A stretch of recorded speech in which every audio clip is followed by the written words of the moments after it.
আলহামদুলিল্লাহ, এবারের রমজানে নেই কোনো ক্লান্তি, নেই পানির পিপাসা। আল্লাহর কাছে লাখ লাখ শুকরিয়া, প্রতিটা রমজান এতটা সুন্দর করে কাটছে। দেখতে দেখতে 9টা রমজান শেষ হয়ে গেল। নবম রমজানের ইফতার আয়োজনে কি কি করলাম তাই নিয়েই থাকছে আজকের ভিডিওটা। রমজানের শুরুতে পেঁয়াজ, বুট, ডাল সবকিছুই কম কম করে রেডি করে রেখেছিলাম। তো আজকে মোটামুটি সবকিছুই শেষ হয়ে গিয়েছে, সেজন্য আজকে আবারও সবকিছু রেডি করে রাখছিলাম।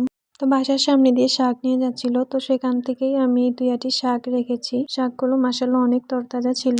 আসরের নামাজ পড়ে চলে গিয়েছিলাম কিচেনে। প্রথমে পোলাওটা বসিয়ে একদিকে শাক বসিয়ে দিয়েছি, আর একদিকে সানা, আর অন্যদিকে চপের জন্য এবং বড়া বানানোর জন্য সবকিছু রেডি করে নিয়েছি। তো আজকে ভাজা পোড়ার মধ্যে ছিল আলুর চপ, বেগুনি, সবজি বড়া এবং ডালের বড়া। সবকিছু ভালোভাবে ভাজা হয়ে গেলে একটা প্লেটের মধ্যে সবকিছু তুলে নিব। তো এই হচ্ছে আজকের ইফতার আয়োজন। তো সবাই সবার জন্য বেশি বেশি দোয়া করবেন। তো ভালো থাকবেন, সুস্থ থাকবেন সবাই। আল্লাহ হাফেজ।